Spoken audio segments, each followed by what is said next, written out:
Hey everyone, tonight we dive deep into ancient Egypt, not to marvel at pyramids or pharaohs, but to uncover the hidden life of the scribes.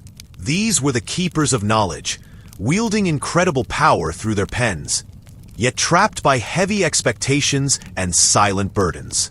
Being a scribe was both a privilege and a heavy weight, a blessing wrapped in a curse few ever spoke of. So before we begin, take a moment to like the video and subscribe if you genuinely enjoy this journey. Drop a comment telling me where you're watching from and what time it is. Now, dim the lights, maybe turn on a soft fan, and let's slowly step into the secret world of Egypt's scribes together. The privilege of learning sacred scripts few could even name. Imagine yourself in a cool, dim chamber, deep within the walls of an ancient temple or the shaded study of a scholar's home. The air is heavy with the scent of ink, the earthy tang of parchment or papyrus, and the lingering traces of incense from rituals performed earlier in the day. You can hear the faint, repetitive scrape of a reed pen across a sheet, a soft and deliberate rhythm that weaves through the hush. Here, in this world of quiet and concentration, the privilege of learning sacred scripts is both an honor and a weight, one carried by only a select few. In distant centuries, most people lived their whole lives never glimpsing the intricate lines of hieroglyphs or sacred symbols. These marks, part art, part code, were reserved for walls of temples, the burial wrappings of kings, and scrolls locked in stone chambers. Their meanings, layered and subtle, were trusted only to scribes and priests whose training began in childhood and never truly ended. Even the names of certain scripts were spoken only in private, passed down as part of a lineage that reached further back than living memory. To be chosen as a scribe was to step into a world set apart from the rhythm of ordinary life. While the village bustled outside, children shouting, merchants calling out their wares, the regular beat of work and rest, a scribe moved in a slower, more contemplative rhythm. Each morning, before the heat pressed in, students gathered to copy lines, trace forms, and recite meanings, overseen by a master who watched for errors and for the respectful silence that was always expected in the presence of sacred words. Imagine the discipline it required. Hours spent hunched over a smooth stone or stretched papyrus, fingers stained with pigment, each stroke needing to be precise, neither hurried nor careless. The symbols were not merely letters, but carriers of divine meaning, some said to hold the very breath of the gods. A misplaced mark or a careless smudge was more than a simple mistake. It might be seen as an insult to the ancestors, or, in the most superstitious corners, as a shadow of ill fortune. The weight of reverence hung in the air, blending with the dust motes drifting through narrow beams of sunlight. This knowledge was revered by all who knew of it, though few would ever see its full depth. Scribes held a delicate status, at once respected for their learning and gently set apart, even mistrusted, for the secrets they carried. In the quiet evenings, you might find a scribe seated by a small oil lamp, reviewing lines by dim flicker, repeating sacred formulae under their breath. Even in rest, their minds circled back to the complex dance of symbols. The way a bird's beak might mean soul, or a coiled rope, eternity. Each character had to be shaped not just with the hand, but with the heart in a posture of respect. Mistakes could be costly. At best, a correction was made quietly, a lesson delivered in private. At worst, rumors might begin, whispers of disrespect or worse, sacrilege. To err in copying a sacred text was to risk suspicion. For these writings were not only the record of law and history, but the direct voice of the divine. Even the most skillful scribe might wake at night, wondering if a stroke had gone awry, or if some sign had been misread. The rhythm of their days echoed with both pride and tension. The honor of being entrusted with this knowledge brought opportunities, access to courts, temples, and libraries, but also set the scribe on a narrow path. They could not display arrogance, nor could they shrink from their duties. Each completed scroll, each line carved into stone, was a silent testament to their skill and devotion. In this world, the act of writing was not only communication, but a form of prayer. Among their few comforts was the companionship of others in their order. In rare moments of rest, scribes might exchange stories of long-ago masters, or recall the first time they had glimpsed a forbidden character. These were conversations carried in low voices, over simple meals, their laughter always gentle, edged with the awareness that their knowledge set them apart. Outside, the ordinary world continued. Most villagers could not read, and few cared to know the meanings hidden behind the scribe's steady hand.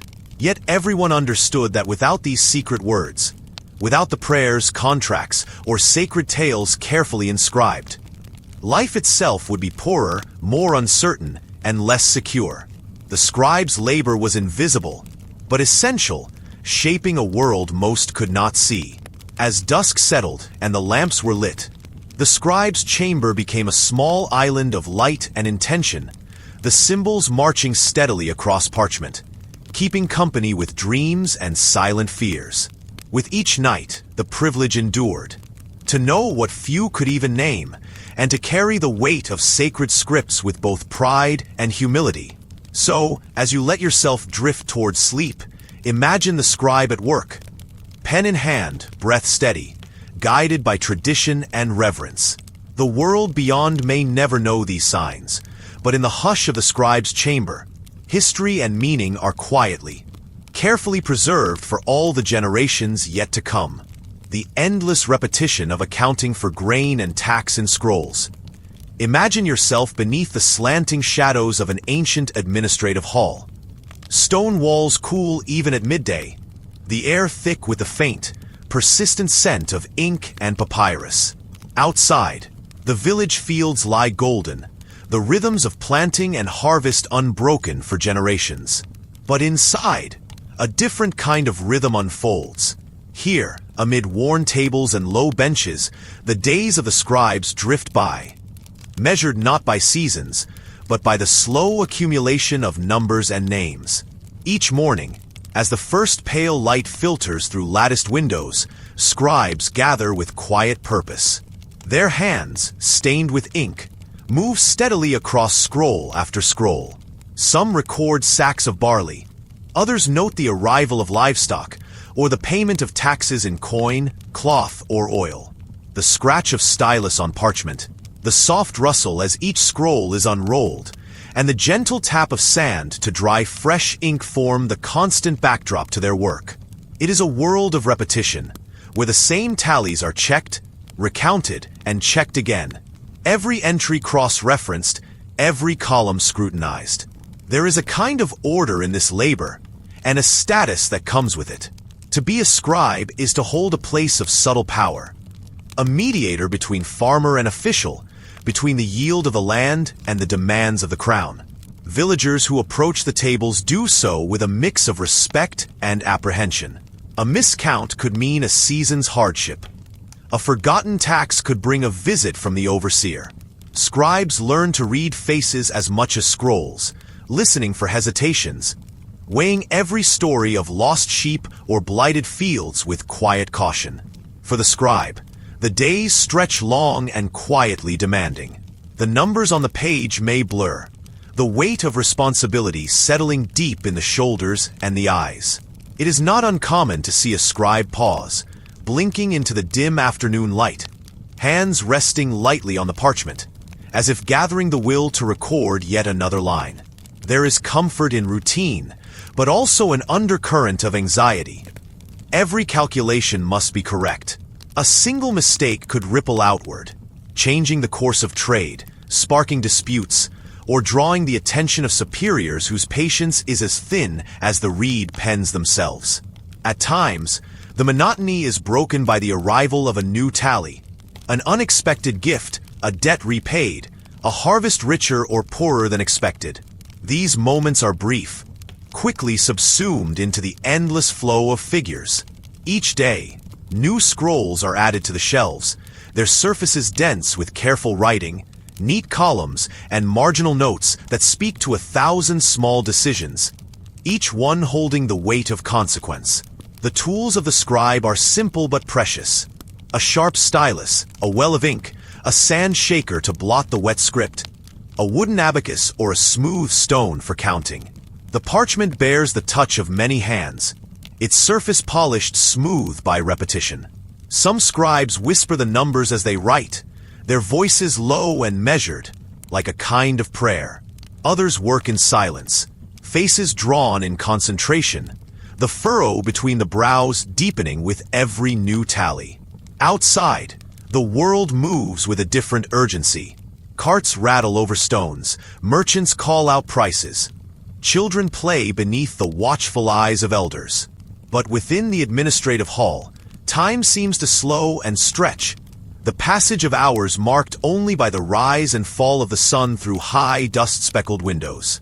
For the scribe, there is little separation between one day and the next. Each line written is part of a vast, unbroken ledger that outlasts any single harvest or season. Yet there is pride, too, in this work. The scrolls bear witness to the life of a community. The ebb and flow of fortune, the struggles and successes, the quiet triumph of a well-balanced account. A completed tally brings a moment of quiet satisfaction. A feeling that, for this day at least, order has been kept and the delicate balance between field and ruler preserved. As dusk gathers, the scribes set down their pens. The scrolls are returned to their shelves, the inkpot sealed, the tools wiped clean. For a few hours, the weight of numbers lifts, replaced by the gentle sounds of evening. Laughter in the courtyards, distant voices drifting through open doors.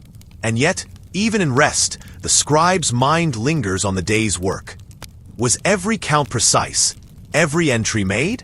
The fear of error, small but persistent, weaves into the slow drift towards sleep. In this endless repetition, you glimpse both the burden and the dignity of their task. A life marked by quiet diligence, shaped by the steady pulse of numbers and the unspoken hope that tomorrow's tallies will be just as carefully kept. In the hush of the hall, in the soft closing of scrolls, history settles gently, recorded one careful line at a time. The silent resentment of laborers who saw scribes as elites. Imagine yourself walking the dusty path that winds through a village at the edge of a great city, as the afternoon sun drifts lower over fields. The air is heavy with the scent of freshly turned earth, mingling with the sweeter aroma of straw and distant bread. You pass a group of farmers, their hands rough and stained from a day spent coaxing stubborn soil to yield grain. Their conversation is low, tired, and unhurried. Shoes thick with mud, faces lined by wind and years. They move with the slow rhythm of those whose lives are tied to the land's demands. For these laborers, each day is shaped by the seasons and the will of the weather.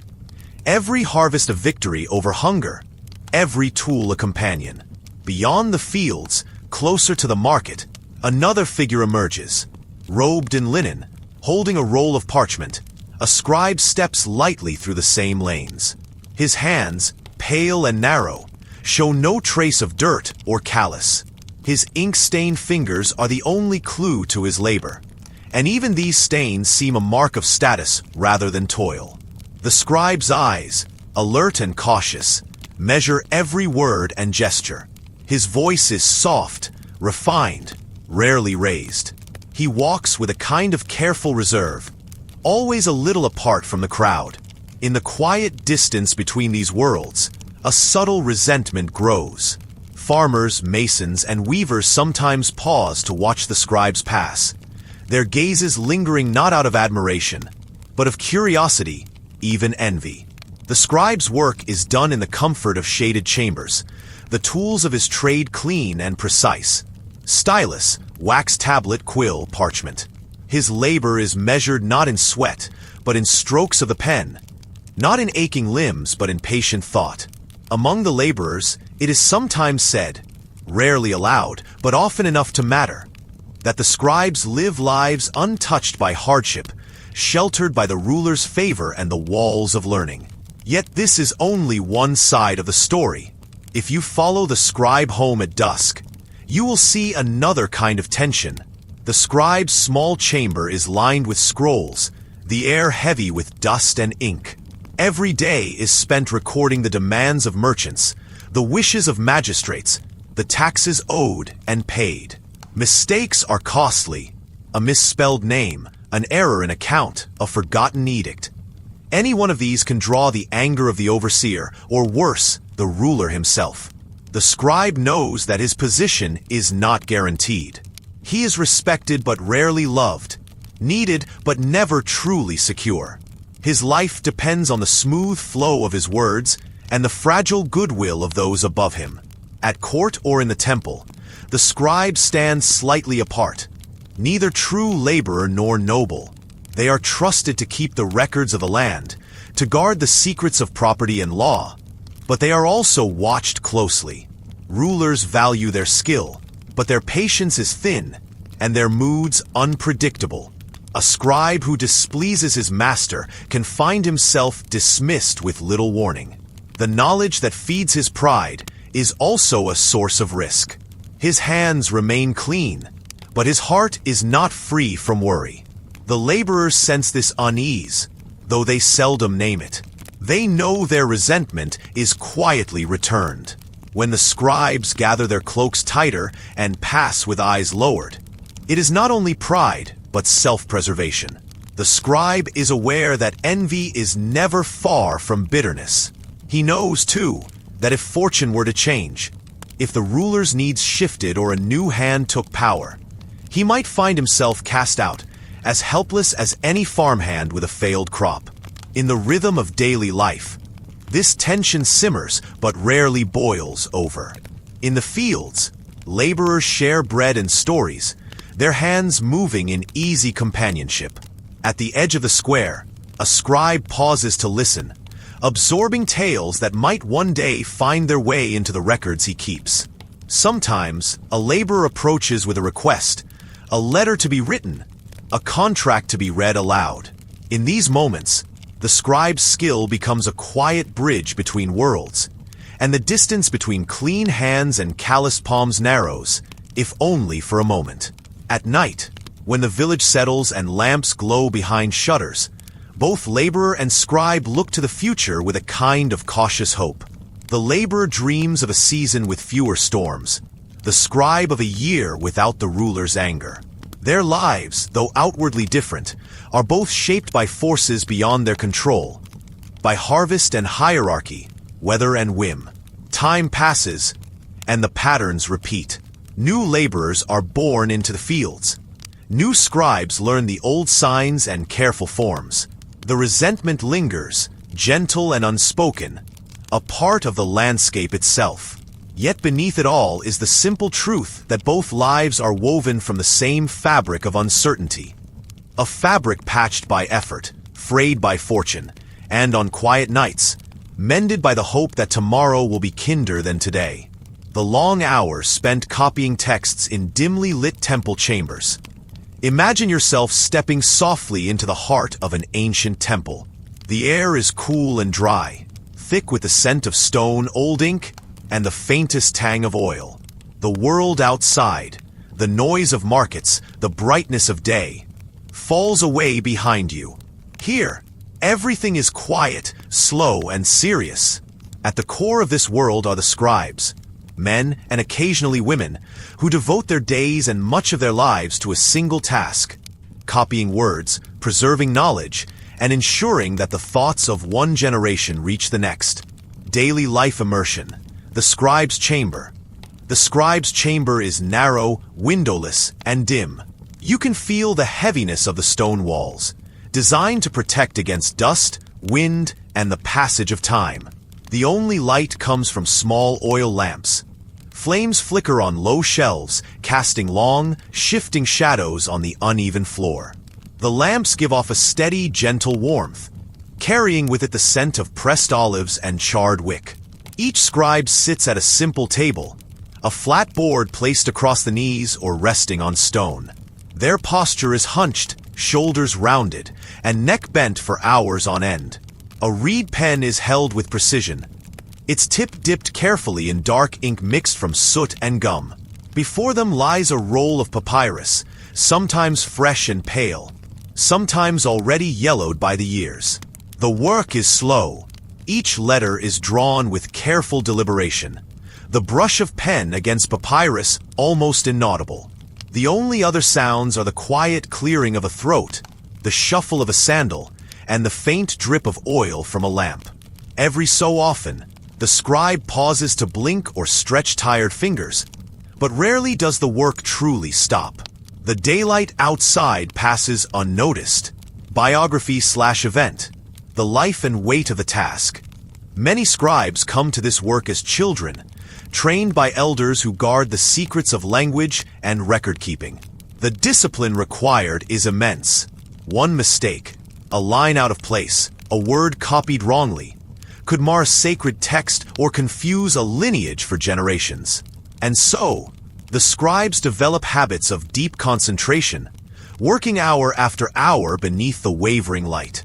Some days the copying seems endless, a tide of characters and lines, but each finished page brings a quiet satisfaction. Occasionally, a master scribe will inspect a novice's work, running a finger along the line to check for errors, whispering corrections, or offering a rare word of praise. Some scribes mark time with small tokens. Beads slipped from one bowl to another after each page, a soft chant hummed at the start of every section. Mystery, archaeology, culture. Preserving the written world. The importance of their work cannot be overstated. In many cultures, to write is to make something permanent, to fix memory so it survives the fading of voices and the fall of cities. The temple's collection of texts might include prayers, laws, healing formulas, or even tales of distant kings. Some texts are copied for everyday use, but others, those on healing, ritual, or cosmic order, are treated with special reverence.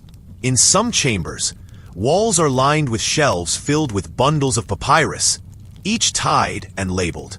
A thick stillness settles over the room, as if the words themselves are sleeping, waiting to be awakened by a reader in the far future. Archaeologists, when they uncover these chambers centuries later, find ink stains and grooves in the stone, silent evidence of years spent in patient repetition. Social elite contrasting daily life.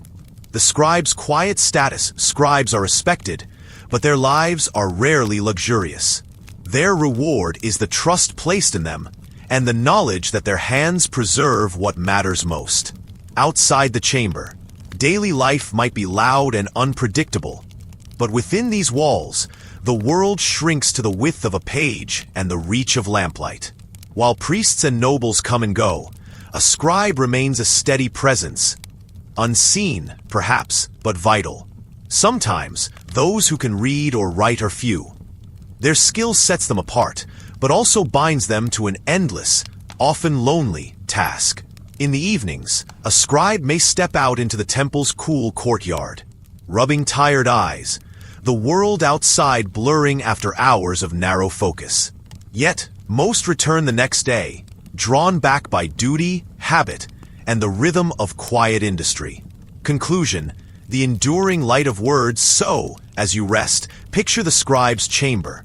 The warm flicker of oil lamps, the patient hand, the careful line.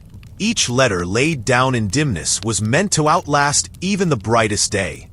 A silent message from one age to another.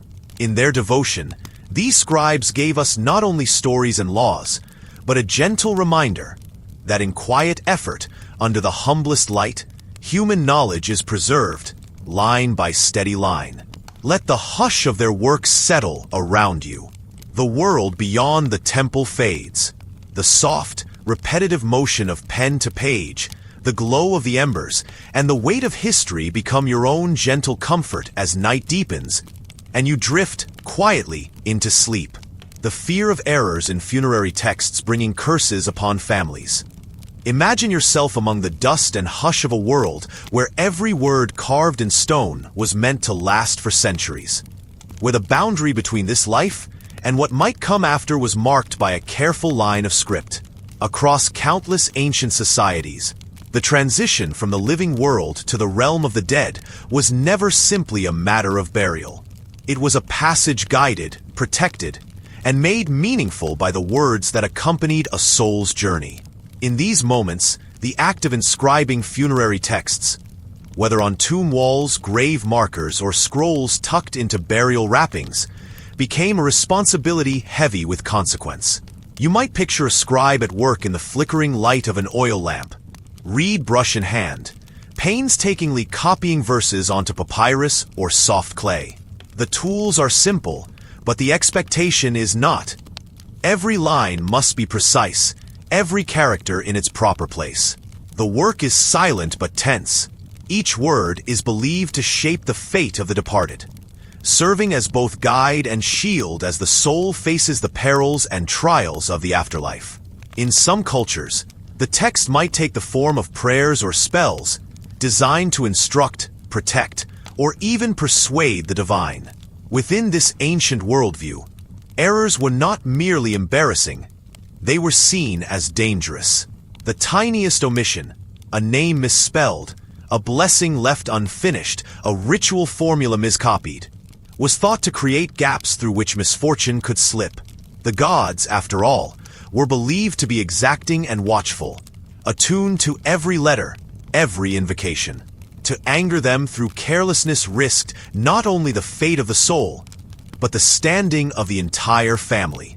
There are stories, quiet, persistent, never quite confirmed, of curses following families whose tomb inscriptions went awry.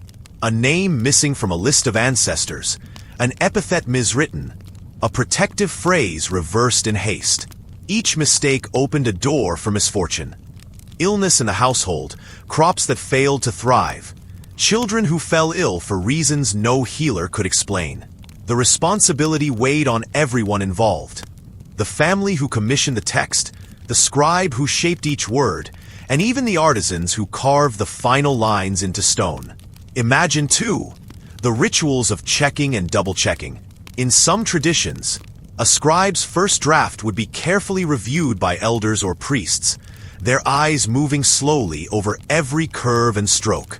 If a mistake was found, corrections might be made immediately, the offending mark rubbed away or gently washed from the papyrus. In other cases, more elaborate precautions were taken.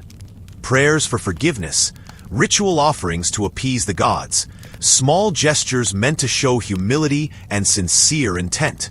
The anxiety around funerary errors was not unfounded. In ancient Egypt, for example, the Book of the Dead was a collection of spells and prayers meant to ensure safe passage through the underworld. A missing chapter or an improperly written line could, it was feared, leave the deceased vulnerable to the many trials that awaited. Lost in darkness, denied food and water, or judged harshly in the presence of the gods. The stone workers and scribes who prepared these texts were highly respected, but they also lived with the shadow of possible blame.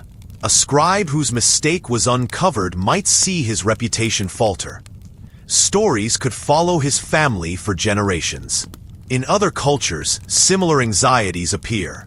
In medieval Europe, monks copying prayers for the dead labored under a different, but no less powerful, sense of scrutiny. The wrong Latin phrase, a skipped word in a psalm, could, at least in the popular imagination, imperil a soul's rest and bring shame on the scriptorium. Even as beliefs shifted, the idea that written words held sacred power endured. Sometimes, the consequences of error took on almost physical form. There are accounts of families visiting tombs years after a burial, discovering a name chiseled incorrectly, and feeling compelled to repair the inscription, no matter the cost. Inscriptions might be recut, or extra prayers commissioned to balance out a forgotten line. The rituals that followed an error were often quiet, private affairs. A candle lit in secret, a coin left at a shrine, a whispered promise to the deceased to set things right. The fear of error was also, in a way, a reflection of love and care. To devote so much energy to the perfection of a text was to honor the memory of the departed and to assert, in the face of uncertainty, that nothing about this transition was taken lightly. Even now, centuries later, Archaeologists sometimes discover tombs where inscriptions have been meticulously corrected, lines smoothed over and re-engraved, silent evidence of generations seeking reassurance that their loved ones would not be forgotten, or worse, cursed because of a scribe's slip. The anxiety surrounding funerary texts drew families and communities together. Elders recited genealogies from memory, neighbors recalled proper blessings, and young apprentices learned not only the shapes of letters, but the weight each one carried. This shared vigilance created a subtle sense of unity, as if the act of remembering and recording was itself a barrier against the unknown. In the end, the fear of errors in funerary texts is not just about mistakes and punishment. It is about the power of words, the persistence of memory, and the desire to shield loved ones from harm in a world where so much remains beyond control. The scribe's brush, the chisel's cut, the family's watchful eyes, all became part of a ritual that stretched across generations, offering comfort, protection, and the hope that, in the final accounting, nothing essential would be lost. As dawn breaks over silent stones and fading inscriptions, you can sense the gentle persistence of this hope, threaded through each careful line, and still echoing quietly in the stories we carry, word by word, from one life to the next. The ritual purification required before transcribing sacred hymns. Imagine yourself in a world where words are not merely written, but lived.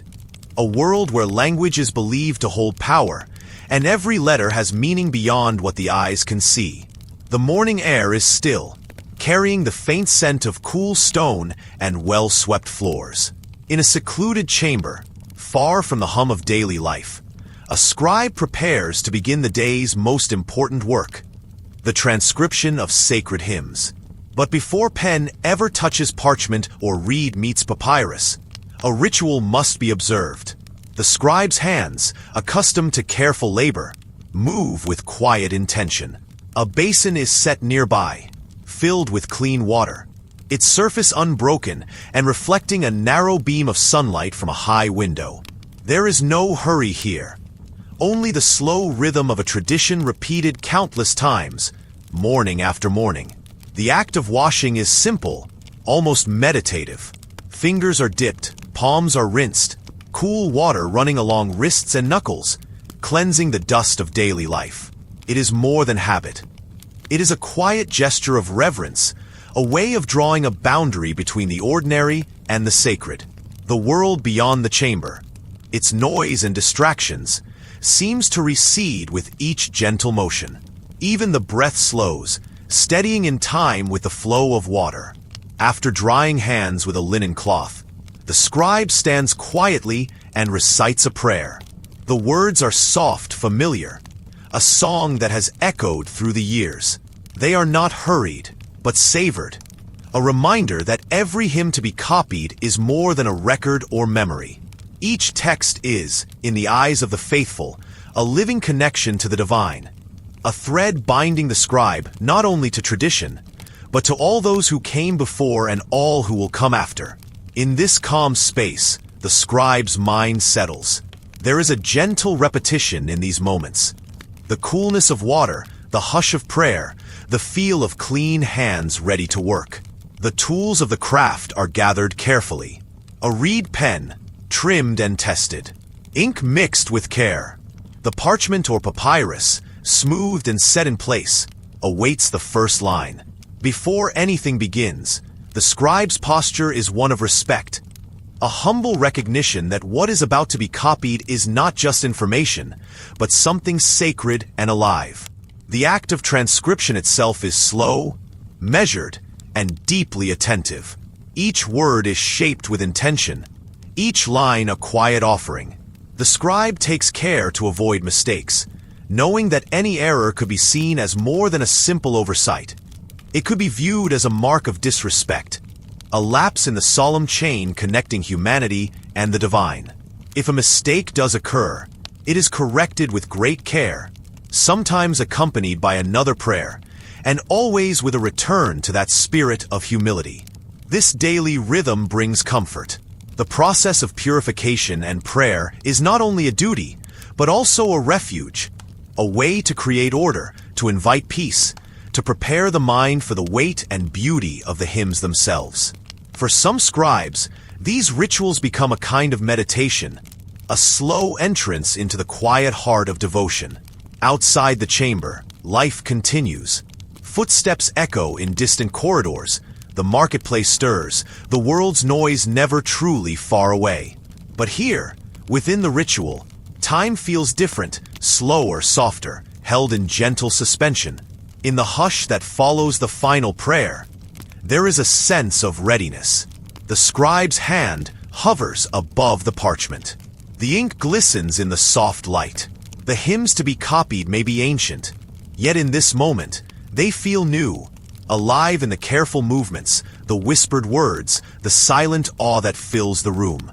With each stroke, the scribe participates in a tradition that stretches beyond memory, carrying forward the hope that these sacred songs will endure unchanged for generations yet to come. So, as you allow your thoughts to drift, imagine the slow, reassuring repetition of these rituals. The washing of hands, the murmur of prayer, the steady hand shaping each sacred line. Here, in the gentle quiet, history and faith are joined, and every hymn, before it ever reaches a page, has already become part of something greater. Let the memory of this calm, purposeful tradition carry you toward rest, as the world outside slips quietly away. The pressure to record royal decrees exactly as dictated. Imagine yourself in the echoing quiet of a royal scriptorium, its walls lined with heavy tapestries to keep out winter's chill and the noise of distant courtyards. Here, lamplight pools on long wooden tables where royal scribes gather, their benches worn smooth by generations of careful labor. The air is laced with the smell of ink, rich, metallic, and faintly bitter, mingling with the faint musk of parchment and beeswax.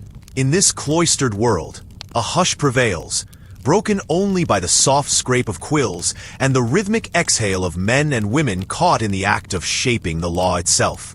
The work of the royal scribe is at once privileged and fraught with quiet tension. It is a position that brings one close to the pulse of power, yet never truly within its embrace. To record a king's word is to hold a delicate thread between ruler and realm. Every syllable matters. As royal decrees are dictated, scribes sit, heads bowed, listening with an intensity that is almost reverent. The king's voice, sometimes measured, sometimes restless, sometimes sharp with command, echoes in the chamber, and the scribe's quills dance to its rhythm, translating speech into script with practiced grace.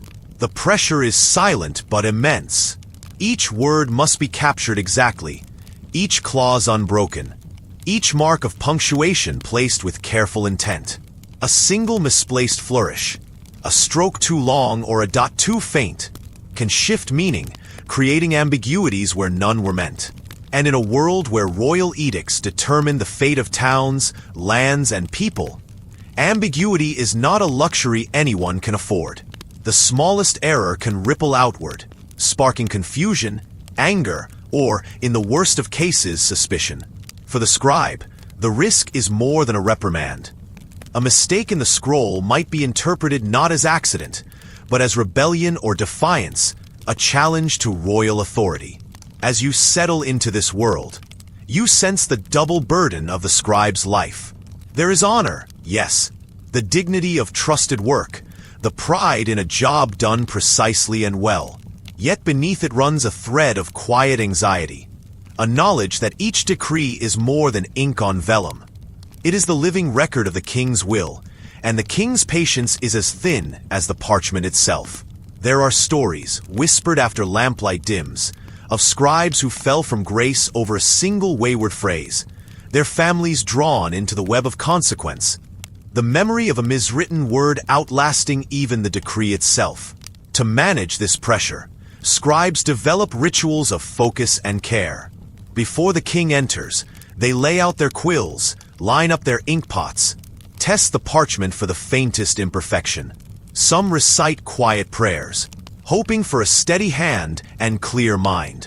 When dictation begins, they work in near silence, their movements almost synchronized, every sound absorbed into the heavy hush of duty. Mistakes, when they happen, are marked and corrected according to strict protocol, sometimes with a note in the margin, sometimes with a careful scraping away of ink. Yet a blemish remains, a mark of fallibility, a quiet fear that it might be noticed. Beyond the scriptorium, the consequences of error unfold in distant places. A misrecorded border in a decree might set neighbors quarreling over a field. A single missing word can mean a life saved or lost, a fine imposed or lifted. For many, royal decrees are law itself, the point where spoken intention becomes the reality of daily life. Scribes, though mostly invisible, become the unseen bridge between the throne and its subjects. Every line of script a potential lever of fate. But even in the pressure, there is a strange comfort in routine. Each day follows much the same pattern. The gathering of materials, the ritual of preparation, the intense concentration, the final careful review. The work brings a sense of belonging, a place in the great machinery of the realm. To the scribe, there is dignity in knowing that their hand has shaped the story of a kingdom, however quietly, however cautiously. When the day's dictation is finished, the chamber returns to stillness. The decrees are dusted with sand, rolled or folded, and sealed with wax, each one bearing not just the king's mark, but the silent testimony of the scribe's devotion and care. The quills are cleaned and laid aside, inkpots stoppered, parchments stacked with the corners aligned. For a brief time, the world outside intrudes. A bell, a gust of wind, the footsteps of a courtier on distant tiles, reminding all who labor here that life is broader and more uncertain than any decree can describe. As you drift into this quiet world, you sense the slow, measured breath of history itself, shaped not only by kings and commands, but by the careful, cautious hands of those who dared to write each word exactly as it was spoken, and who lived in the long shadow of every mark they made. In this hush, you can almost hear the steady, unbroken rhythm of ink on parchment, echoing softly across centuries, carrying the will of rulers and the hidden hope of scribes.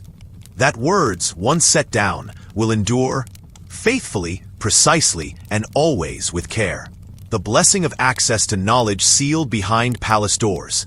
Imagine yourself at the edge of a sprawling palace, its stone walls pale in the morning sun, flanked by rows of silent cypress trees. Behind these walls, far from the noise of crowded markets and muddy lanes, lies a world most villagers will never see. Servants move quietly along colonnaded corridors, the air heavy with the faint scent of beeswax and parchment. And in the heart of this labyrinth stands a door unlike any other.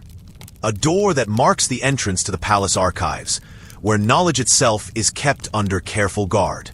The archives are a place of perpetual dusk, cool even at midday, where light filters through narrow windows and dust motes dance in slow, deliberate spirals. The air here is thick with the layered scent of ink, old leather, and secrets long undisturbed. Scrolls and ledgers are stacked in niches carved deep into stone walls, their surfaces traced with careful hands across generations. The only voices that break the silence belong to the scribes, men and women chosen not for strength or birth, but for the quiet skill of reading what others cannot. For most, the world beyond the archive door is enough. The rhythms of planting and harvest, the slow turning of seasons, the familiar comfort of traditions handed down by word of mouth. But for the scribes, the archives are both sanctuary and prison, a place where power is measured not by sword or coin, but by the blessing of access. With a few whispered words, a scribe can reveal a forgotten law, the boundaries of an old estate, or a promise once sealed by the ruler's hand. In these shelves, the kingdom's true memory is preserved, each document a thread in the tapestry of lives, debts, borders, and bargains. Yet, the gift of access brings its own weight. No one enters the archives by chance. The scribes serve at the ruler's pleasure, their eyes trained to find what is needed and to forget what is not. When the master of the house demands proof of a right or a debt, It is the scribe who answers. When a dispute arises, the scribe's voice, measured and calm, can shape the fate of families, villages, and fortunes. The others see only the scribe's clean hands and quiet confidence, not the pressure that comes with every request, nor the silent calculation behind each spoken word. In the calm hush of the archive, a scribe moves from shelf to shelf, lantern in hand, reading the faded ink with practiced care. Some days, the work is almost meditative, a gentle routine of cataloging, copying, and preserving what was entrusted long before. Other days, the mood shifts with the ruler's needs. A request may arrive with urgency, and the scribe's loyalty is tested not just by what they reveal, but by what they withhold. Knowledge is a blessing, but it is also a bond, one that ties the scribe to the fate and favor of those who rule. Outside, the laborers and merchants gossip about what secrets lie behind the palace doors. Rumors ripple through taverns and workshops. Stories of lost fortunes found in forgotten wills, of hidden taxes and rights granted or denied by a scrap of writing. The scribes, however, do not answer such questions. They understand the fragile peace that knowledge maintains, and how easily the scales can tip. To those outside, the archive is a fortress. To the scribes within, it is a realm of responsibility as much as privilege. As the day wanes and shadows lengthen in the corridors, the scribe returns each document to its niche, seals the last scroll, and closes the door with quiet reverence. Their task is never truly finished. The records outlast all who serve them. Every ruler's mood, every courtly intrigue, every quiet rivalry is traced in the ledger's hand, waiting to be discovered or forgotten by those who know where to look. In the rhythm of palace life, the blessing of knowledge is often invisible. It hums beneath the surface, steady and persistent, shaping decisions and destinies. Scribes share this blessing with a kind of solitude. Respected, sometimes envied, always slightly apart. They are trusted with the memory of the kingdom, yet they remain forever bound by the expectations of those they serve. To have access is to be powerful, but also to be watched. Each page turned is a promise kept. Each secret revealed is a test of loyalty. As evening falls and the palace settles into silence, you can almost hear the soft sigh of parchment, the echo of a door closing gently behind a departing scribe. In that quiet, knowledge waits, sealed for another day, its blessings and burdens balanced in the steady hands of those who guard it, quietly and always at the ruler's command. The duty to chronicle battles without witnessing the carnage. Imagine yourself far from the noise and confusion of battle, deep within the hush of a palace chamber or a monastery's cool, echoing corridors. The clamor of swords and shields, the shouting of orders, and the cries of victory or defeat are only rumors here. In this tranquil place, a different kind of work unfolds. The steady, almost meditative duty of the scribe. These men and women, keepers of the written word, are called to record the grand events of war. Yet they do so without ever having seen the carnage they describe. Daily life immersion. The scribe at his desk. The day begins with a soft scrape of reed or quill across parchment. The scribe sits at a long table, perhaps beneath a window open to the cool morning breeze, or near a lamp burning low in the pre-dawn hush.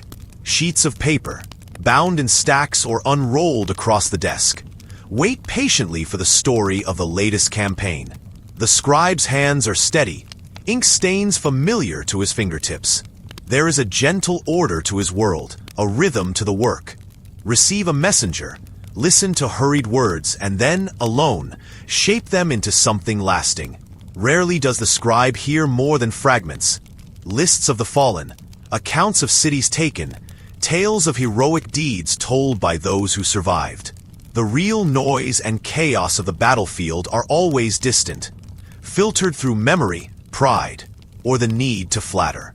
Still, each word carries weight. There are pauses for careful thought. Should a victory be called glorious or merely hard won?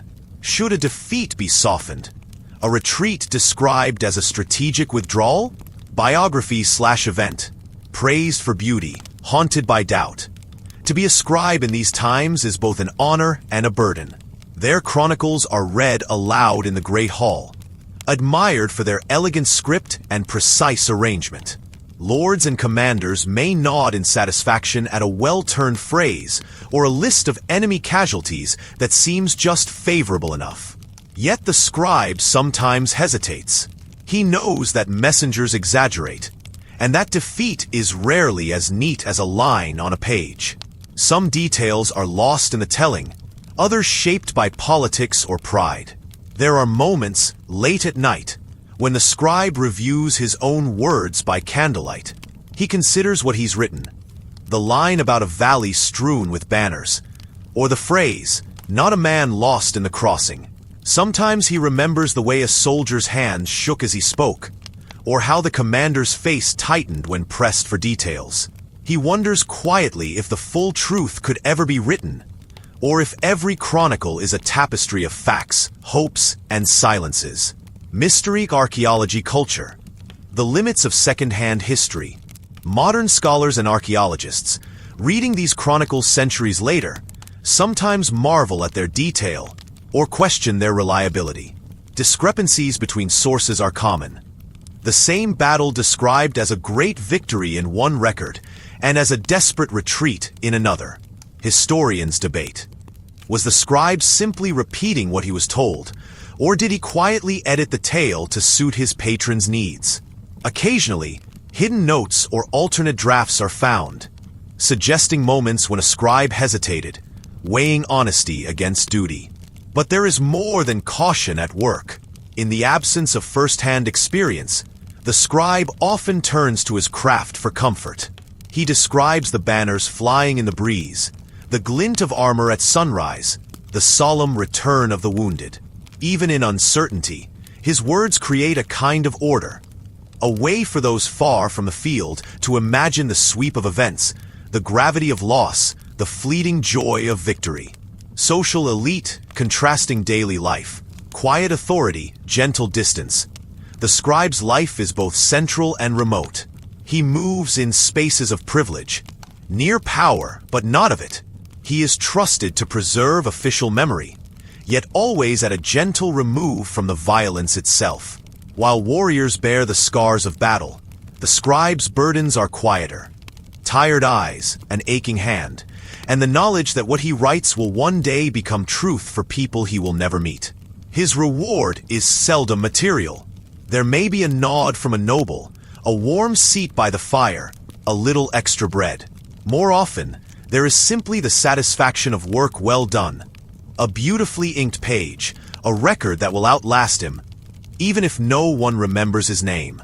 Conclusion: the scribe's lasting shadow. So, as you let your mind drift, picture the scribe at his desk, beyond the reach of battle, shaping the memory of war from words alone. Each line he writes is a careful balance. Duty to his masters, a quiet yearning for truth, and a hope that his work will matter, even if the story is incomplete. In the end, the scribe's chronicles become the threads from which history is woven.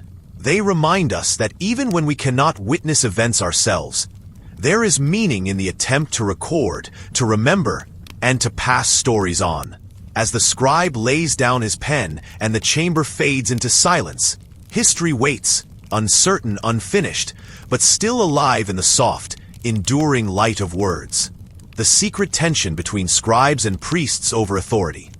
Imagine yourself in an ancient city, a place of worn stone steps, bustling courtyards, and narrow alleys where the scent of parchment, incense, and simmering stews mingle in the morning air. Here, daily life is shaped by the steady rhythms of faith and record-keeping, ritual and regulation. A world in which most people rely on two distinct kinds of authority: the spiritual guidance of priests and the practical oversight of scribes. You can picture the priests first, robed in linen or wool, their movements measured and ceremonial. They carry the sacred stories of the community, their words woven into prayers, blessings, and rituals that mark the passage of time. It is the priests who interpret signs in the heavens, who recite the invocations that accompany births and deaths, who remind villagers of the will of the gods or the dictates of tradition. Their power is visible, rooted in temples or shrines, in the smoke of offerings, in the hush that falls when a sacred name is spoken. Yet, alongside the priests, often just out of sight, but never far from the center of things, are the scribes. Their clothing is less ornate, but their hands are always busy, recording the tallies of the harvest, listing debts and obligations, copying decrees for the marketplace or the palace. The scribes are guardians of the written word, trained to shape language into law, to preserve histories, to ensure that promises and payments are not forgotten. Their authority is less visible, but no less real. It is found in the documents locked away in archives, in the clay tablets lined up on shelves, in the careful order that governs everyday life. The relationship between these two groups, the priests with their spiritual sway, the scribes with their administrative control, was almost always uneasy, marked by a secret tension that colored the affairs of ancient cities and villages alike. Each group depended on the other, yet each guarded a form of knowledge that could, in the wrong hands, undermine the other's influence. Priests, after all, presided over mysteries. Their knowledge was esoteric, passed down through generations and cloaked in ritual. They spoke languages few outside the temple understood. They claimed access to truths that could not be written down. To question their authority was to risk not only social standing but, perhaps, one's hope for divine favor. Scribes, by contrast, were practical and precise. Their expertise was in the world of contracts and lists, of taxes and inventories. They knew the value of land, the details of inheritance, the flow of grain and silver. In a world where memory could be fallible, scribes gave permanence to agreements, boundaries, and lineages. They did not often speak for the gods, but they did shape the rules by which people lived together. There were, inevitably, moments when these worlds collided. Imagine a debate over temple land. Does it belong to the gods, as the priests claim, or is it subject to the city's records and the laws inscribed by the scribes? Or consider the process of mourning and burial. Priests might insist on the correct sequence of rituals, while scribes require the right names and signatures for a burial plot. Sometimes, the tension remained quiet. An exchange of glances, a barely perceptible chill in the air when accounts did not match the memory of a prayer. At other times, the strain broke the surface. In some places, records exist of priests accusing scribes of overstepping, of meddling in matters of belief, or misrecording events to favor their own interests. Scribes, for their part, sometimes whispered that the priests' mysteries were little more than methods of control, secrets designed to keep ordinary people in awe. Yet both groups relied on subtle strategies to maintain their power. Priests would sometimes keep rituals deliberately complex, insisting that only they could interpret the omens or chants that preserved social order.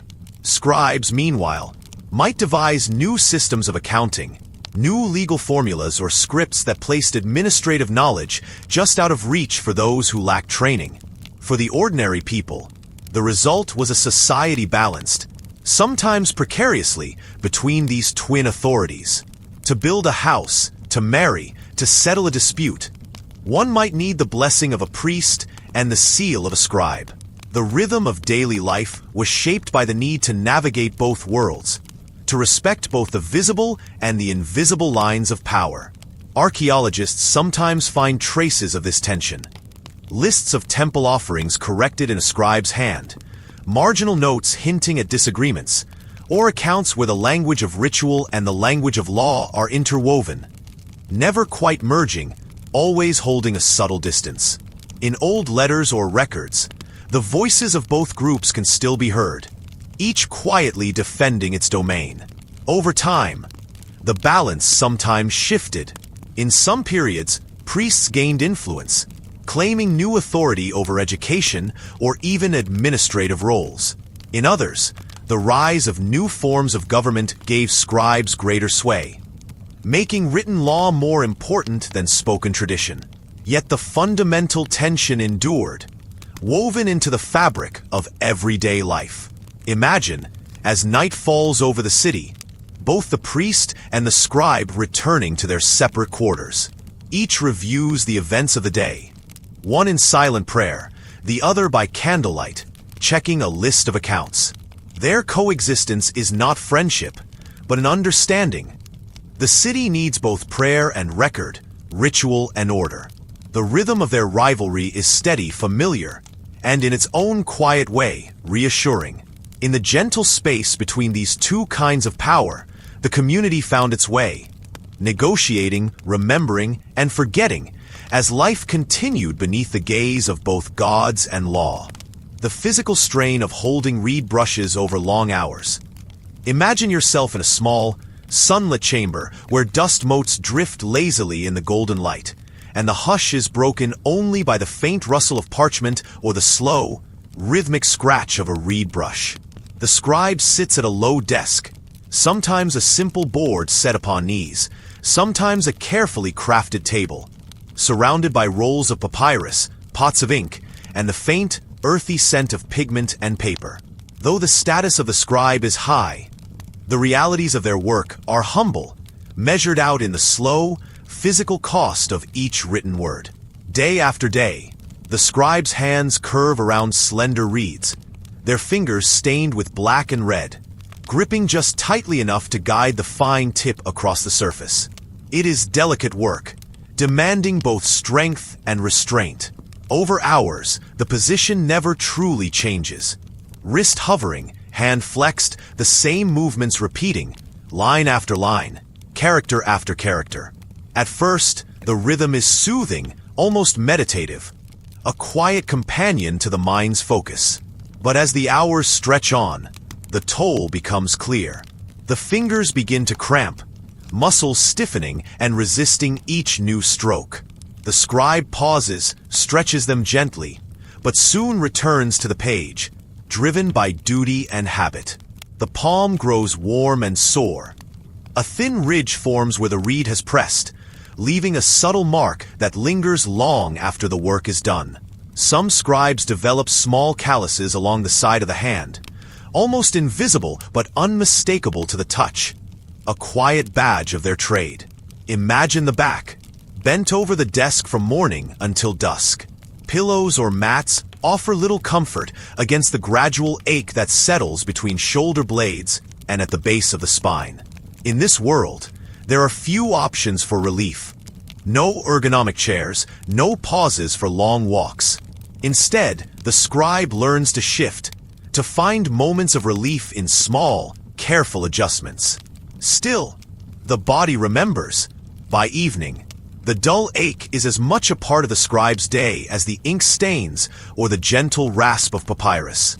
Eyesight, too, is tested. The chamber may be bright at noon, but shadows creep as the sun fades. Candles flicker, oil lamps cast uneven pools of light. The scribe leans closer, squinting to see the delicate lines, the tiny details that must not be lost. Over months and years, the eyes tire, words blur, headaches settle behind the brow. In old age, many scribes find their vision failing, the once clear lines now wavering, the world growing soft around the edges. Yet this physical cost is rarely spoken aloud. The prestige of the work brings respect, access to knowledge, to courts and temples, to a life that hovers above the rhythms of the field or workshop. But the body, regardless of status, is shaped by what it does each day. The tools of the scribe, reeds and ink, parchment and pigment, leave subtle scars. They are not as obvious as a farmer's sun-darkened skin or a mason's broad hands, but they are just as real. A scribe's hands, shown in torchlight, reveal the thin marks, the faint calluses, the slight trembling that comes with fatigue. In the evenings, the scribe might soak tired hands in cool water, gently massaging aching knuckles. Sometimes, a family member brings a cloth, warm with oil, to ease the pain in the back or neck. These small acts of care become part of the daily rhythm. a quiet acknowledgement that even the most esteemed work leaves its mark. Despite the discomfort, the scribe persists. There is a steady pride in the endurance required, in the slow accumulation of skill and resilience. Each line copied, each scroll completed, becomes a silent record not only of knowledge preserved, but of effort given, of the invisible price paid for every word. As night falls and the last line is finished, the scribe sets aside the reed brush, flexes cramped fingers, and breathes in the stillness of the chamber. The aches and strains may linger, but so too does the satisfaction of work done well, the knowledge that each page, each hymn, contract, or story bears the subtle imprint of human effort. So, as you drift toward sleep, imagine the quiet world of the scribe. The soft press of fingers on reed, the warm ache of shoulders, the gentle repetition of daily labor. The marks may be small, but they tell a story of patience, endurance, and the silent companionship between the mind and the body, written into every line. The responsibility for recording offerings to satisfy the gods. Imagine a city where temple spires rise above the roofs and the sound of distant bells drifts through narrow streets, mingling with the early morning calls of market vendors and the low hum of daily life. In this world, the relationship between people and gods is woven into every gesture, every transaction. Within the temple's stone embrace, time slows. The air is thick with incense, the flicker of lamp flames reflecting on polished altars, and the quiet echo of sandaled footsteps on cool, swept floors. It is here, in a small chamber set apart from the crowds, that the temple scribe settles at a low wooden table. The tools are few, but each is precious. A sharpened reed pen, a dish of ink, sheets of smooth papyrus or wax tablets, and a series of small counters, shells, stones, carved pieces of bone. Day after day, the scribe's task is the same, yet never routine. To record the offerings presented to the gods with absolute precision. Worshippers arrive in steady procession.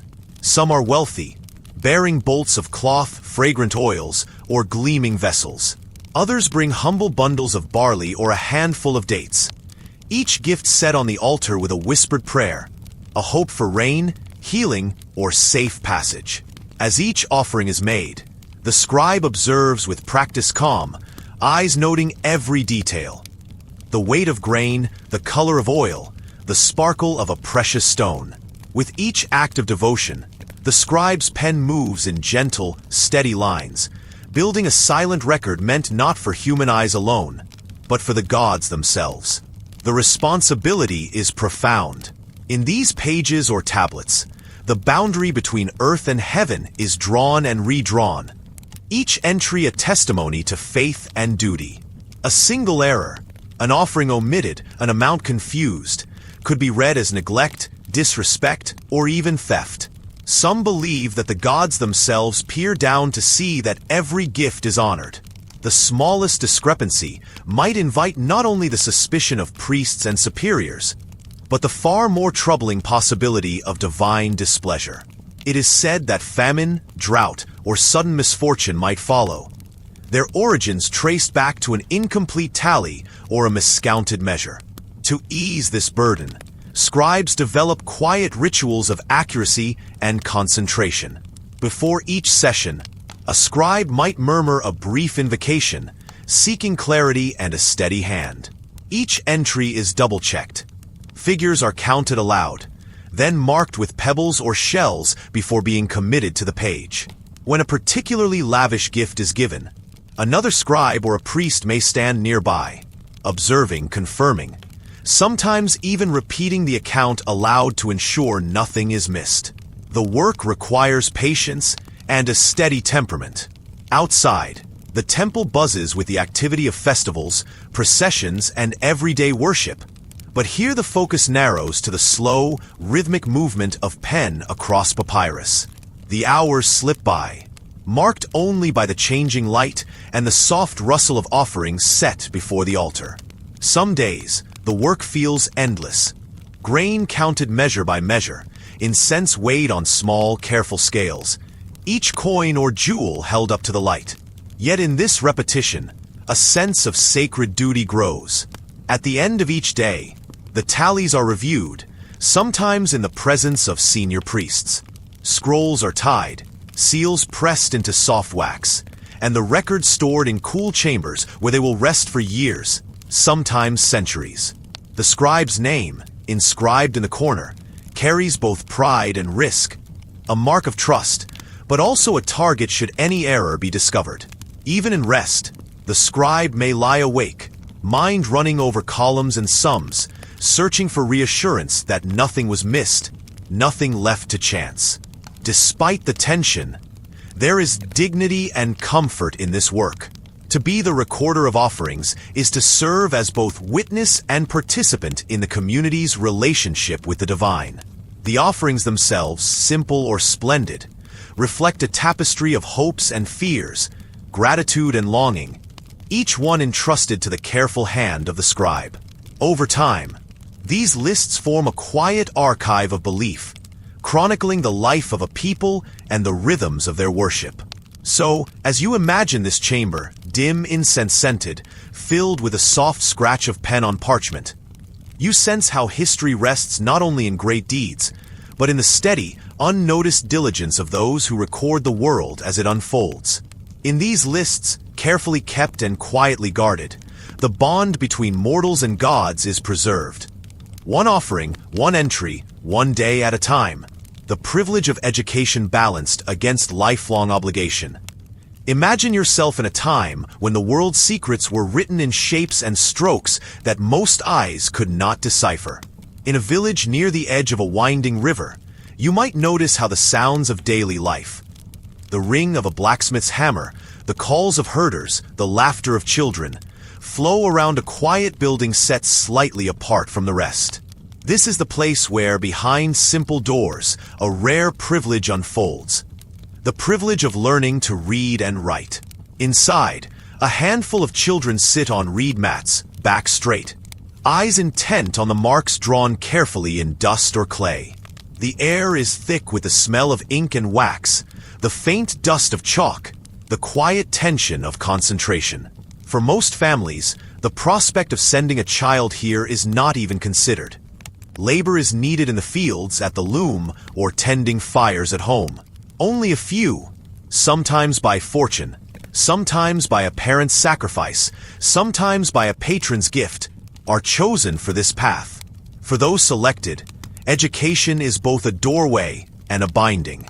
To trace the elegant curve of a letter, to sound out words that exist on paper as well as in the air, is to step into a world of possibility. These children learn not only to read the orders of the court or the prayers of the temple, but also to keep the accounts of harvests, record the names of rulers, and preserve the memory of those who came before. The skill is precious, and it marks them apart. Yet, it is not a freedom freely given. With every lesson, the path narrows, and the student is bound a little more tightly to the needs of the state or the service of the temple.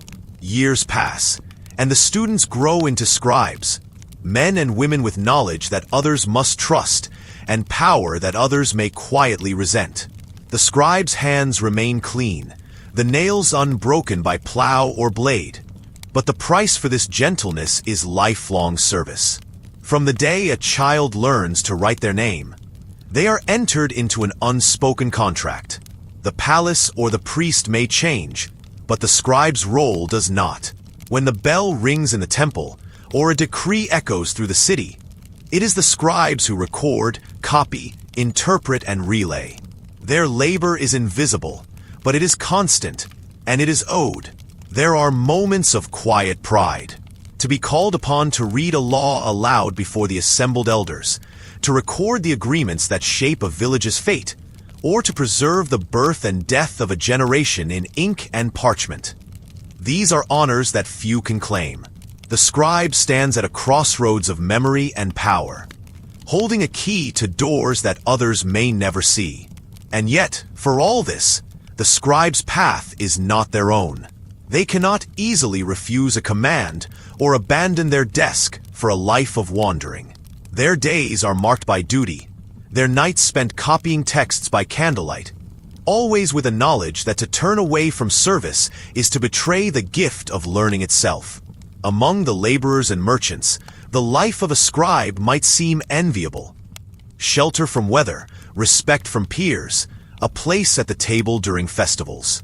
But the scribes know another side to this life. A wrong word, a failed translation, a misrecorded figure can bring suspicion or punishment. Their allegiance must remain absolute. Their private thoughts set aside for the requirements of the state or the demands of the temple. The privilege of education opens doors, but it also closes off many others.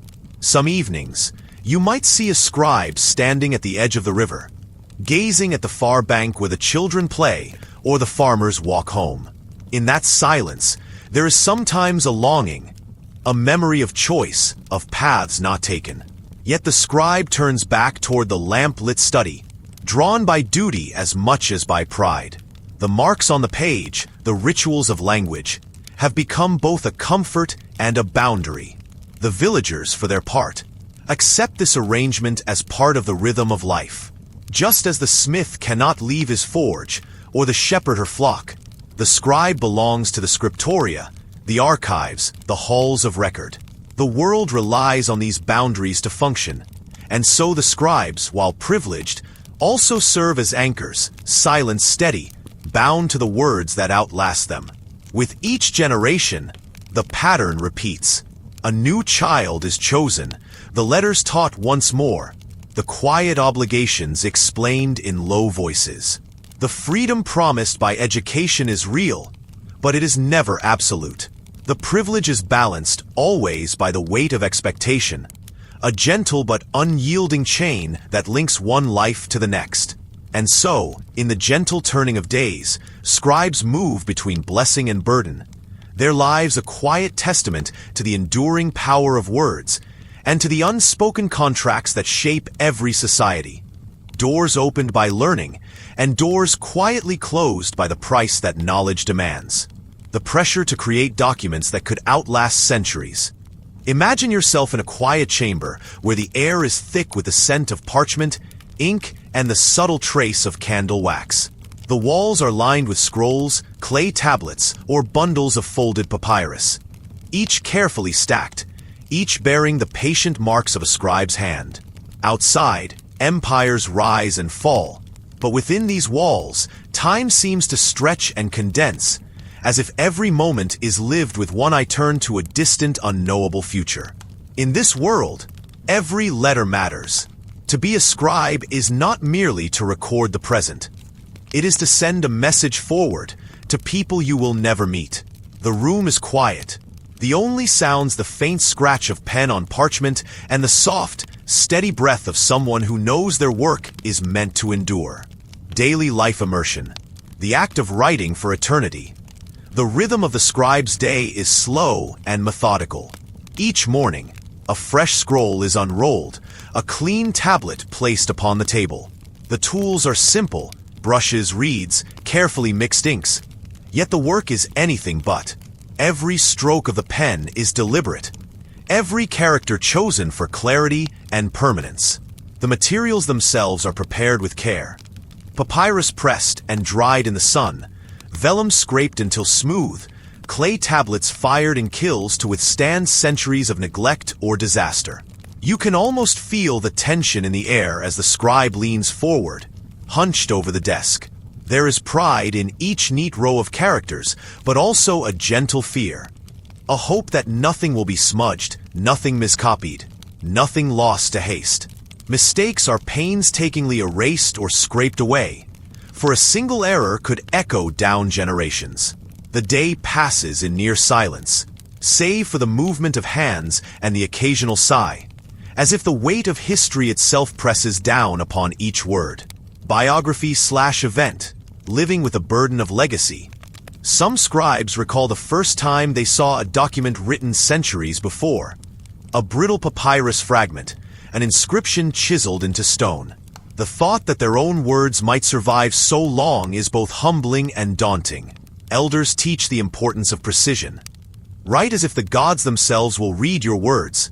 They say, or let your lines run straight, so that the future will know our story. The act of writing becomes a kind of dialogue with posterity.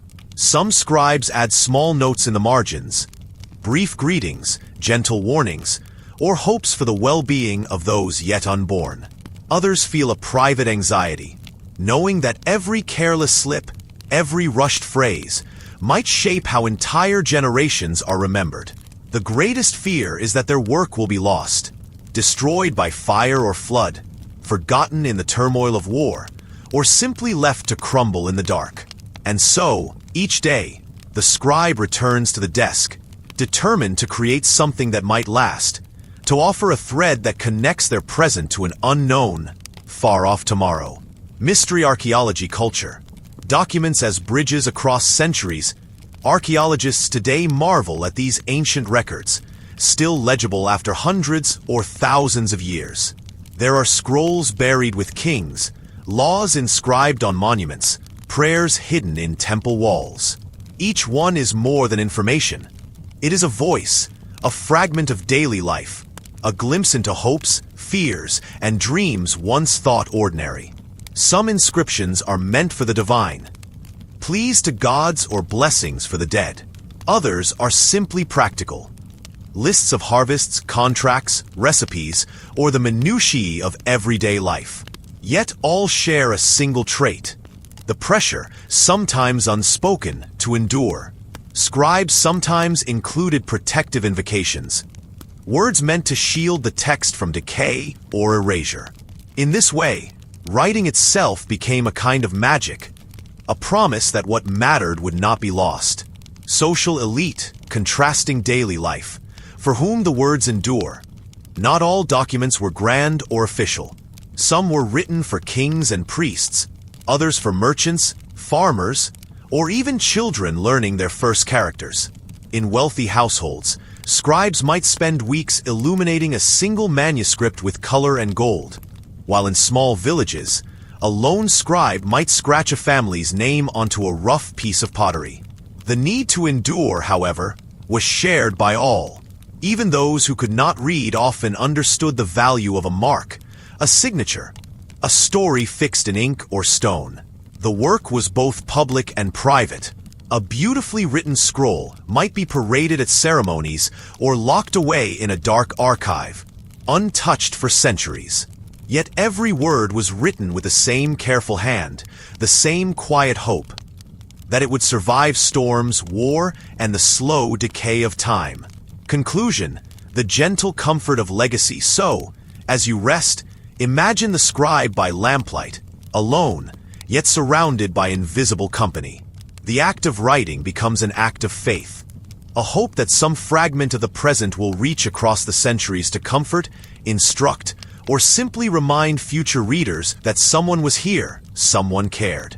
In this gentle, repetitive labor, the world is both tiny, the width of a desk, the sweep of a quill, and infinite, reaching forward into ages unknown.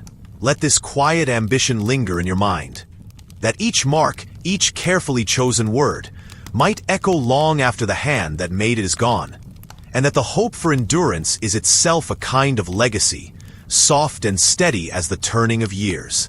The duty to prepare legal contracts that decided fates unseen. Imagine yourself in a modest chamber, its walls lined with bundles of papyrus, sheets of parchment, or stacks of clay tablets, each one carefully marked, bound, and arranged by the hand of a scribe. The air is thick with the scent of dried ink, wax, and a faint tang of old leather. Outside, the world continues with its usual rhythms, but within these walls, time feels slowed, measured by the careful movement of pen across page. This is where lives are recorded, not in songs or stories, but in the durable lines of legal contracts. For most people, the course of life, birth, marriage, inheritance, trade, passed not only through rituals and celebrations, but through the scribe's chamber. Here, facts were fixed, intentions clarified, and futures quietly sealed. It was an unassuming power, seldom celebrated, but in many ways, the most consequential in the village or city. The scribe's ink decided fates that the writer might never witness. shaping destinies with a calm hand and a keen eye for detail. Picture a young couple, their families gathered, intent on the agreement that will bind two households together. Before the vows are spoken, before feasts are shared, the scribe sits with brush or stylus poised, listening as names and promises are recited. The marriage contract is more than a formality. It is a tapestry of hope and caution, weaving together dowry, expectations, and the possibility of children not yet born. Every word chosen carefully, every clause designed to stand the test of time. The ink dries quickly, but its meaning lingers for decades, long after the scribe's task is finished. Or consider an aging landowner, summoning the scribe to record the details of inheritance. The air is heavy with anticipation and perhaps anxiety. Who will inherit the fields, the tools, the livestock? The scribe listens, asks gentle questions, and puts to page the wishes of the one who knows they will not see the future their contract decides. For the family, this is a moment of solemnity and comfort. For the scribe, it is routine, though never quite without weight. The marks pressed into clay, the signatures inked onto parchment, become the invisible lines by which future quarrels are averted or ignited. Everyday trades, too, depend on these written contracts. Imagine the bustle of a market at midday, the hum of voices, the clatter of carts. Among the noise, two merchants approach the scribe's table, seeking to formalize a trade, grain for livestock, or fabric for salt. A few lines of script, witnessed and sealed, transform a handshake into an obligation, a promise that will echo far beyond the crowded stalls. The scribe will likely never see how the goods are exchanged, how the agreement shapes fortunes or disappointments, but their record ensures the possibility of justice, or at least of memory. There is a quiet tension in this work, a sense that each contract carries with it a shadow of the unknown. The scribe must be precise, attentive to the wishes and customs of all parties. Errors are more than embarrassing. They can undo marriages, sever inheritances, dissolve years of labor. Scribes double-check dates, spellings, and measurements, aware that a single slip might echo for generations. If a dispute arises years later, it is the scribe's ink, now faded, that becomes the voice of authority, the final arbiter when memory has grown clouded. The scribe's authority is seldom questioned, but it is always watched. Priests, elders, and heads of families all peer over the scribe's shoulder, ensuring the language is correct, that tradition is respected. Yet, ultimately, it is the scribe's hand that transforms fleeting intentions into lasting truth. Even those who do not read or write know that these contracts carry the weight of law and custom. A world built on spoken trust still returns to the written word for certainty. Sometimes, the scribe might sense the sorrow or hope woven into their task. A marriage between strangers, an inheritance that divides rather than unites, a trade that risks everything a family owns. Yet, the role is not to judge, only to record faithfully. In this way, the scribe is both participant and observer, present at the turning points of others' lives, yet always slightly removed, a witness to fates that unfold quietly beyond the margins of the page. Centuries later, archaeologists unearth fragments of these contracts. Clay tablets sealed with thumbprints, parchments rolled and stored in earthen jars, brittle but still legible. Each piece is a story suspended in time. A promise, a warning, a wish. Even now, those silent lines of ink connect us to the quiet diligence of the scribes, whose careful work made the future visible, one contract at a time. So the rhythm continues. Pen to page, brush to parchment, stylus to clay. With every contract, the scribe's invisible hand shapes destinies, sealing fates unseen, offering order to the unpredictable journey of human life. The constant fear of ink spills ruining priceless papyrus. Imagine yourself in a quiet, sun-warmed chamber, a place set apart from the noise and bustle of daily life. The shutters are half drawn to keep out the midday glare, and a faint, chalky scent of dried papyrus lingers in the air, mingling with the subtle sharpness of soot and gum ink. At a sturdy wooden desk, a scribe sits poised, reed brush in hand, facing a sheet of papyrus so smooth and pale that it seems to glow softly in the filtered light. Each sheet is precious, a treasure measured not only by its rarity, but by the many hours of labor and care required to make it. To the untrained eye, it may seem a simple task, copying words line by line. But to the scribe, every stroke carries with it a constant, silent tension. The ink, black as night and slow to dry, gathers at the brush's tip, promising both clarity and calamity. At any moment, a single careless movement, a nudge of the elbow, or a drop falling from an overloaded reed could send a dark stain creeping across the page, swallowing days or even weeks of careful work in a matter of seconds. Papyrus is not easily replaced. Each sheet is harvested, pressed, and dried with painstaking care, its surface just rough enough to hold the ink, yet fragile enough to tear beneath a heavy hand or an accidental spill. Supplies are closely watched by stern overseers, men and women who keep careful record of every page given out, every scrap returned. The loss of even one sheet is not a small matter. For the scribe, the knowledge of this value shapes every movement. Hands are kept steady, sleeves are rolled high. The desk is cleared of anything that might cause a jostle or distraction. The fear of an ink spill is a quiet companion to the work, present in every measured pause, every careful tap of the brush to shake loose a drop too many. It is a tension that sits just behind the eyes, a gentle pressure that insists on vigilance, patience, and humility. If a spill does happen, a drop blooming suddenly in the center of a sacred hymn or official record, the sense of loss is immediate and deep. There is rarely a chance to begin again on the same page. The ruined sheet must be set aside, the dark stain a stark reminder of what was lost. Reprimands from overseers come swiftly, though rarely with anger. It is more often a look of disappointment, a reminder of the collective responsibility each scribe carries. Ink and papyrus are not simply tools. They are the foundation upon which memory, law, and prayer are built.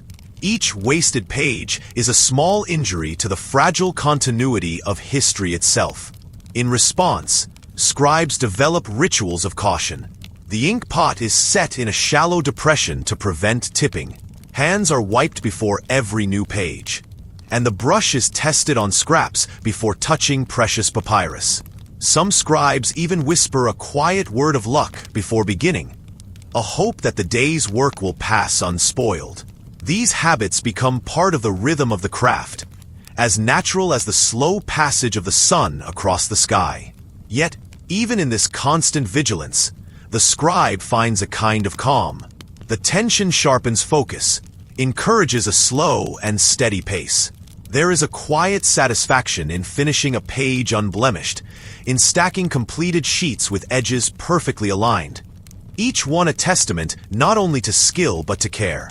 The overseer's approval is measured in nods and small words, reminders that in this world, perfection is always pursued, even if never fully reached. As dusk settles and the day's work is carefully stored away, the scribe sits back, stretching tired fingers and rubbing the stiffness from their wrists. The fear of ink spills will return with the next day's labor. But for now, there is a gentle pride in what has been accomplished, a quiet relief that each sheet remains whole, each word safely committed to the fragile surface of papyrus. So, as you drift towards sleep, imagine the slow, careful rhythm of this ancient craft. The poised hand, the steady breath, the ever-present caution that shapes every page. In the quiet tension of ink and papyrus, the scribe's world unfolds, fragile, exacting, but in its own way serene. The rare opportunity to travel as an official scribe on expeditions. Imagine yourself preparing at dawn, the faintest streaks of sunlight stretching over roofs and market stalls.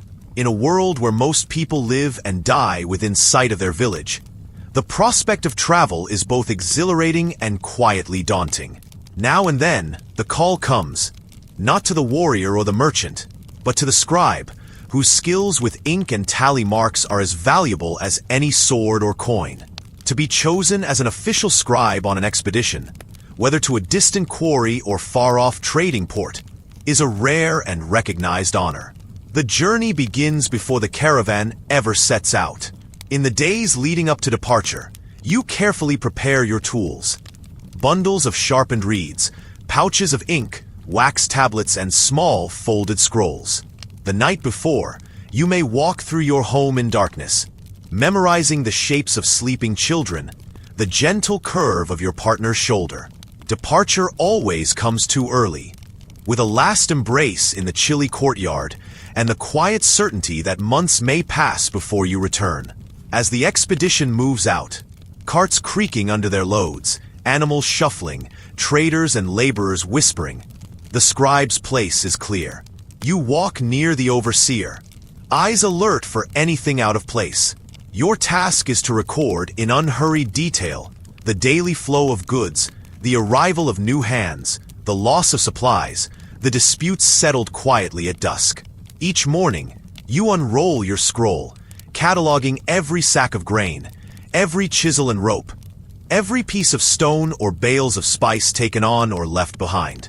The lists grow long and precise, echoing the routines of home, but colored now by the unpredictability of the road. Travel, for a scribe, brings a new world of sights and sounds. Days stretch out across endless fields, sun shimmering on dust, and the horizon promising things you have only ever heard of in stories. Camps are made beside foreign rivers, under stars that seem somehow sharper and closer. At night, you write by firelight, the crackle and pop of burning twigs mingling with distant laughter, or the lonely howl of an animal in the hills.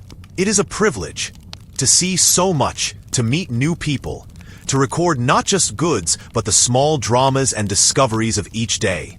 Yet, the honor is not without its weight. With each tally comes the pressure to be exact. A missed crate or an error in counting laborers can ripple through an entire journey, sparking disputes or even accusations of theft. You watch as leaders trust your words more than their own memories. Your scrolls become the backbone of fair trade, the proof of work done and promises kept. The responsibility is both isolating and strangely reassuring, a steady thread tying you to every soul on the journey. Long absences from home add a quiet sorrow. Days blur together in the repetition of dust, sweat, and the unchanging roll of wheels. Some nights, you lie awake, picturing your family's routines, meals taken without you, small joys and worries unfolding beyond your reach. Letters home, if they can be sent, are careful and brief, mindful of what is safe to write. Still, each new morning brings the soft reassurance of purpose. Your presence is needed, your work respected, and your return someday awaited. Occasionally, the journey brings danger. A sudden storm, a bridge swept away, the tense hush of passing through unknown villages. Here, your records become even more important. A missing tool, a lost ox, a shipment delayed by weather. All must be noted, explained, and justified. Each night, you double-check your numbers, aware that a future dispute may hinge on the clarity of your hand and the accuracy of your accounts. With time, you learn to savor small moments. The pleasure of sharing bread with strangers, the beauty of morning fog in unfamiliar valleys, the quiet companionship of those who travel beside you. At the journey's end, as the last bales are counted and the final signatures placed, you roll your scrolls and look back on a landscape changed by your passing, and in small ways by your careful record. Upon returning home, you are welcomed not just as a traveler, but as a living link between the known and the distant, the settled world and all that lies beyond it. Your accounts are read aloud in courtyards and market squares, your stories retold, sometimes with a little embellishment, around evening fires. In your hands, the record of a single expedition becomes part of the memory of your people. Proof that even the quietest skills can shape the world, one journey and one line at a time. So, as you settle into the soft rhythm of history, imagine the gentle weight of a scribe's pack, the long road ahead, and the comfort of knowing that even far from home, your work carries meaning, and your story is quietly written, day by day, across the ever-changing landscape. The quiet pride in recording lives that might otherwise be forgotten. Imagine yourself in a world where most memories travel only by word of mouth, shifting and softening as years drift by. Here, a person's life is measured in harvests and hardships, in the sound of laughter around the hearth, in the quiet leaving of one generation and the gentle arrival of the next. The days run together, each one almost a mirror of the last, until the seasons spin a whole lifetime into the fabric of a village. There are no grand monuments to most people, only footprints pressed into the soil, a favorite tool worn smooth by use, a song that lingers long after its singer has gone. In such a place, to be remembered at all is a rare and fragile gift. Yet, tucked away in the shadowed corners of temple libraries or the quiet alcoves of palace archives, a different kind of memory endures, one that does not fade with the turning of the year. Here, by candlelight, the scribe sits at a low desk, quill in hand, surrounded by the soft rustle of parchment and the faint, steady scent of ink. Most would never see the inside of these rooms, nor understand the careful rituals that fill them. To others, the scribe's labor might seem a matter of state. The recording of royal decrees, the cataloging of taxes, the endless copying of laws and proclamations. But if you look more closely, you will see another work unfolding, quieter and more enduring. Beyond the official edicts and the names of rulers, the scribes also preserve the fleeting details of daily life. Births and deaths, marriages and debts, a gift given, a wrong forgiven, a promise made in a season of hope. In careful script, a farmhand's name is written beside the date of a wedding. A mother's death is noted with a single gentle line. A fisherman's good catch is entered as a mark of luck in a difficult year. Over time, the list grows. Not just the history of kingdoms, but the history of people. It is a quiet pride, rarely spoken aloud, but deeply felt. A knowledge that their hands are safeguarding something precious and easily lost. Each entry in the scribe's register is both ordinary and extraordinary. To record a life that might otherwise vanish is an act of quiet respect, a way of saying, "You were here. You mattered." No monument may ever bear these names. No songs may be sung in their honor, but on a fading page, their existence is set down for the future to find. The scribe, alone among the shadows, feels the gentle weight of this task. There is no audience, no applause, only the soft scratch of the quill, and the knowledge that the past will not vanish entirely, not tonight. In the rhythm of their days, scribes move through both power and humility.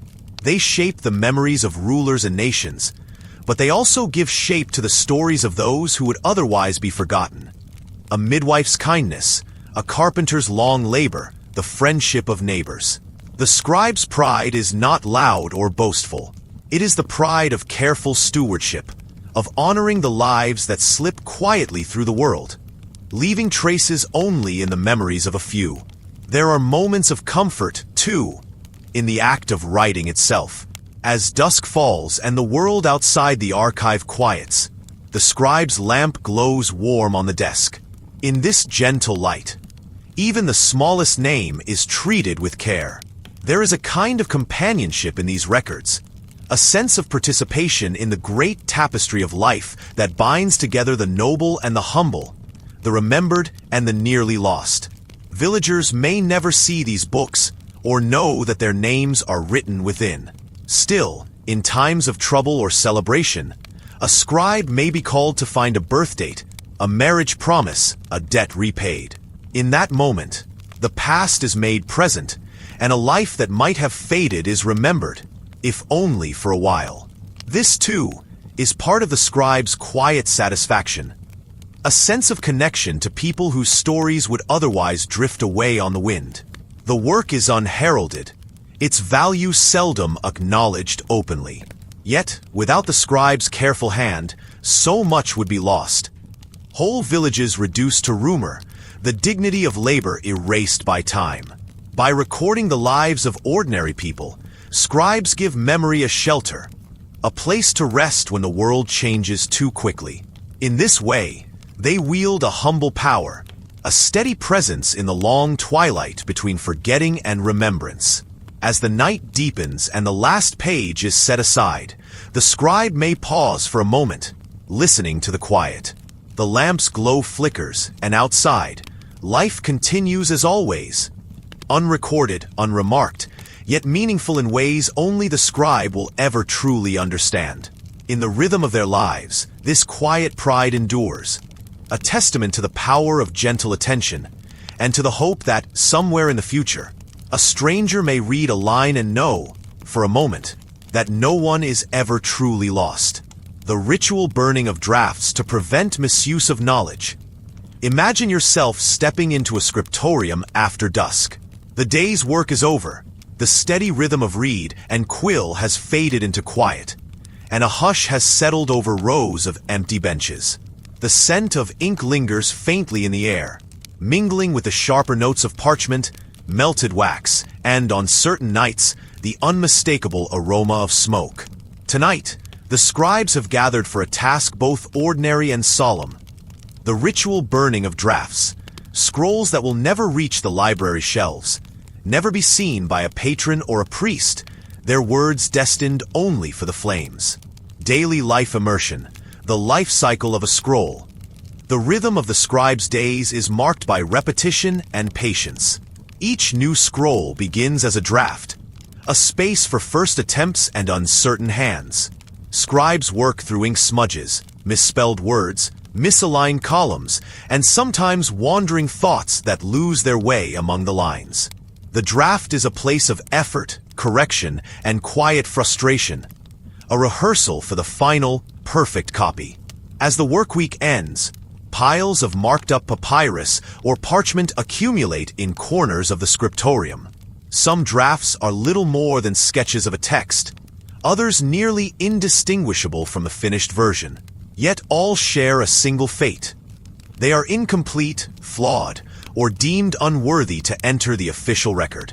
And so, when the time comes, the scribes gather these pages, stacking them neatly, handling each one with a tenderness that betrays their effort. Biography/event, relief and sorrow by the fire. At the hearth or in a small courtyard, a fire is prepared, sometimes in silence, sometimes with soft conversation as the flames are coaxed to life. Each scribe steps forward, placing a handful of drafts into the fire. The pages catch quickly, curling and darkening as lines of careful script vanish in the orange glow. Some watch with relief, grateful to see their mistakes erased and the anxiety of imperfection lifted. Others feel a deeper sorrow, the loss of hours spent crafting words, the finality of effort reduced to ash. There is a quiet understanding among the scribes. Burning drafts is not simply disposal. It is a ritual, a safeguard. To let unfinished work linger is to risk confusion, misuse, or the spread of half-formed ideas. Better to let these words dissolve, to sever the thread between intention and outcome, than to have flawed records survive and mislead those who come after. Mystery archaeology culture, the philosophy of destruction. The burning of drafts has roots deep in the culture of record-keeping. In some temples and libraries, it is believed that unfinished words are vulnerable, open to misinterpretation, theft, or even, as old superstitions whisper, the interference of spirits. By consigning drafts to fire, scribes protect not only their reputations, but the integrity of knowledge itself. Some rituals include a brief chant or silent moment before the burning, a final blessing or apology to the words that will not endure. Occasionally, archaeologists uncover thin layers of ash beneath ancient scriptoriums, mixed with tiny fragments of inked papyrus, mute testimony to centuries of careful erasure. Some charred scraps survive, bearing only a word or two, hinting at ideas that never reach their final form. These fragments evoke both the productivity and the humility of their creators. Scribes who understood that the written word, once released, cannot easily be called back. Social elite contrasting daily life. A practice shared across worlds. The ritual of burning drafts was not reserved only for the great centers of learning. In village schools, monastery scriptoria, or even the private study of a merchant's clerk, the custom persisted. Wherever words were copied or composed, the risk of error and the need for secrecy accompanied the work. For some, it was a way to prevent rivals from stealing unfinished business records or secrets of a trade. For others, it was simply a way to clear space, a gentle ending to another cycle of labor. Among the elite, the ritual took on additional meaning. A royal scribe might burn drafts containing unapproved royal decrees or political commentary, protecting both himself and his patron from scandal. For the ordinary scribe, the act was more personal, a quiet promise that only the best of one's efforts would face the future. Conclusion: the gentle severing of effort. So, as the flames die down and the night deepens, the scribes return to their quarters, their burdens lighter, but their hearts quietly reflective.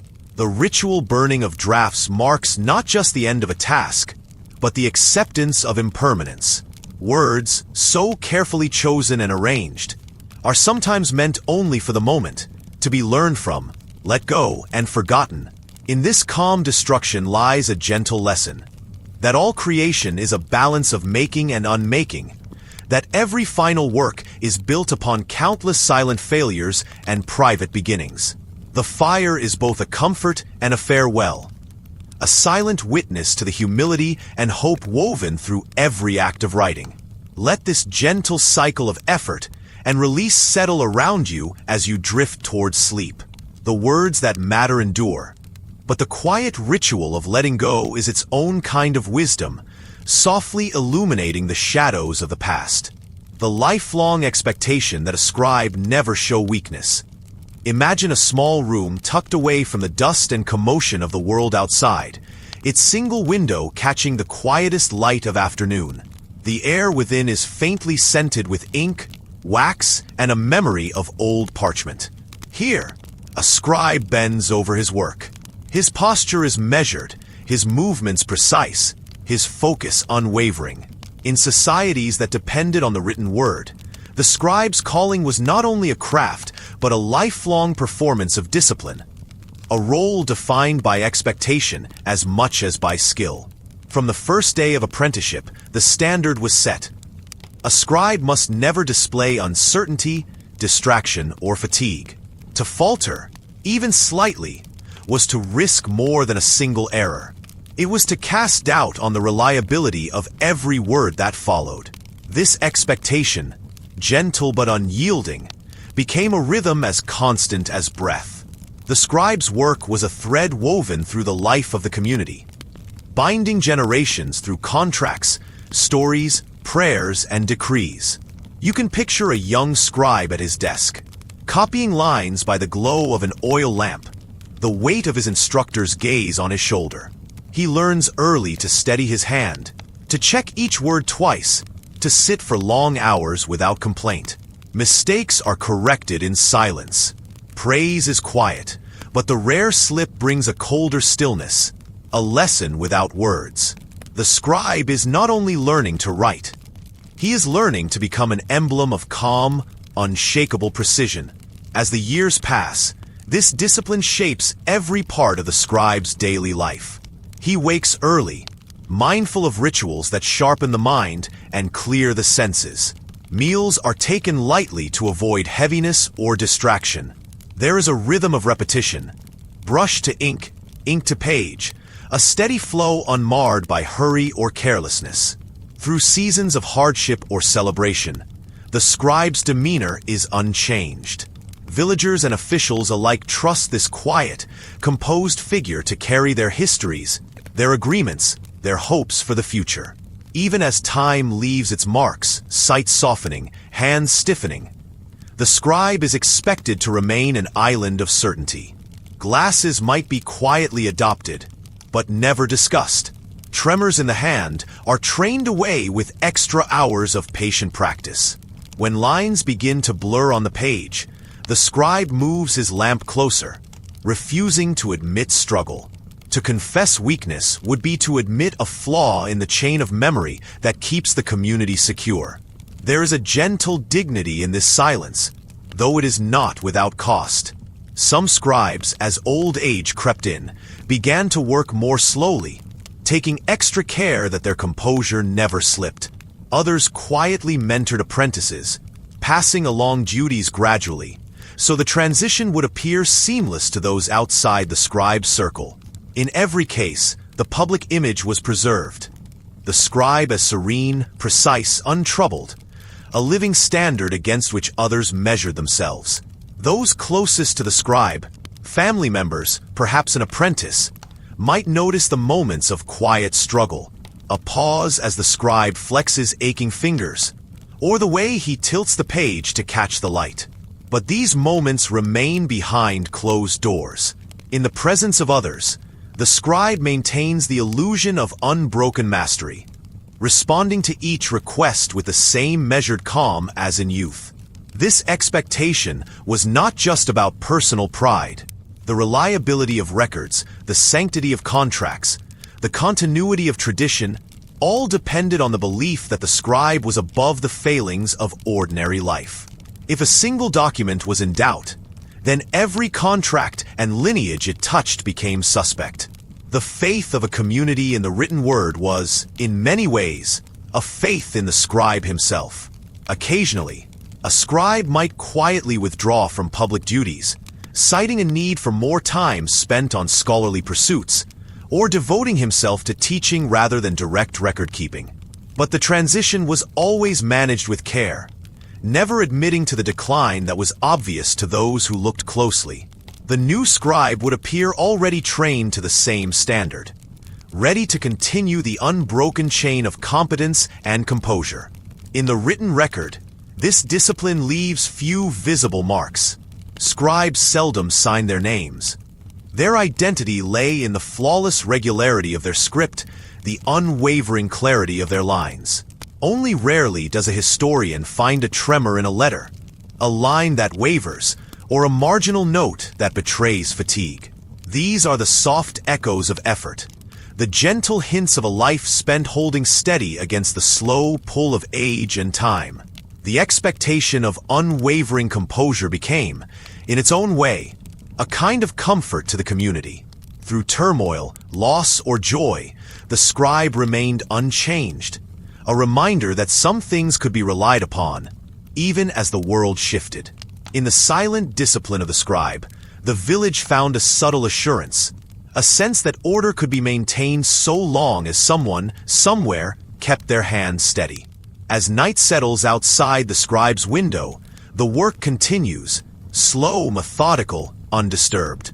The ink dries on another contract, another page of history, each line a testament to a lifetime spent cultivating serenity, and to a tradition that held, above all, that no weakness should ever shadow the written word.